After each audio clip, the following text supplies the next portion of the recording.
All right, y'all, let's talk about finding the second derivative, the process for doing that.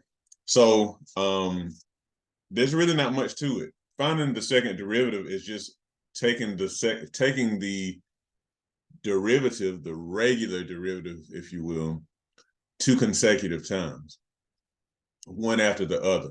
So the way you kind of denote that is like this. So d2y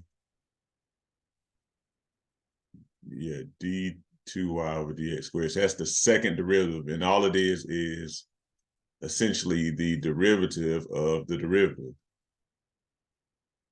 That's all that is. All right, so let's practice this. So, all your chain rule, product rule, quotient rule, all that kind of stuff applies. Just take the derivative and then take it again. All right, so let's find this derivative here in this example.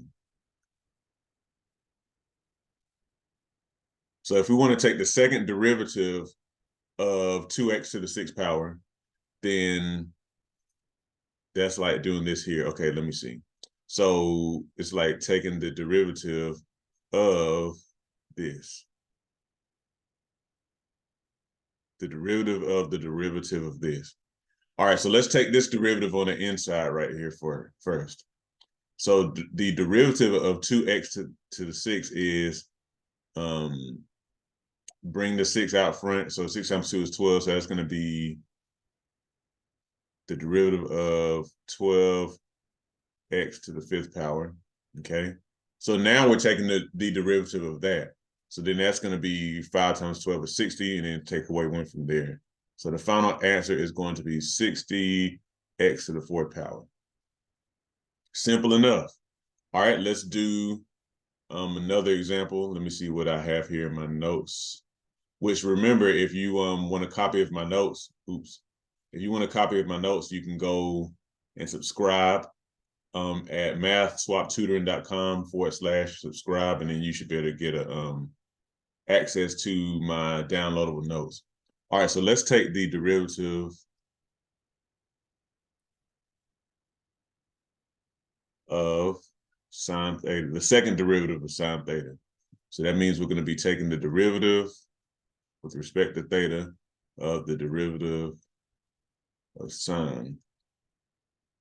So again, let's start with taking this derivative right here.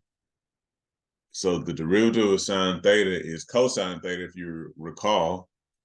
So that's going to be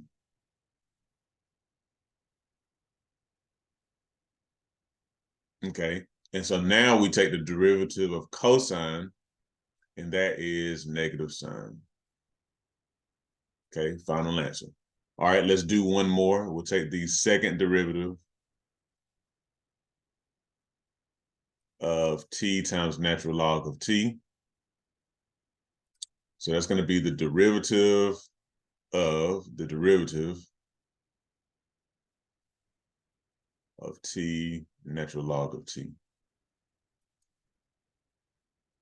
All right. So when we take the derivative here, remember you apply the product rule. So it's the first times the derivative of the second plus the second times the derivative of the first. So that ends up being, so let's put that in parentheses. The first times the derivative of the second, so that's t times the derivative of natural log of t, just 1 over t, plus the second times the derivative of the first, that just ends up being plus natural log of t, because the derivative of t is just 1. So that becomes, this is just 1 plus natural log of t.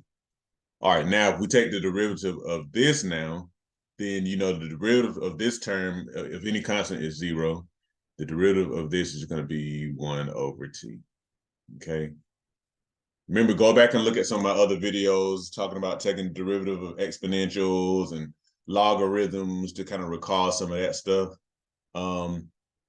But it's very straightforward, so hopefully you feel that way. If you need math tutoring, look at the link here on the screen, in the description. Weekly SAT, ACT math practice. Would love to have you join if you're looking to raise your SAT math score. And don't forget to subscribe to this channel, as well as like and share this video. Thank you guys, and have a good one until next time.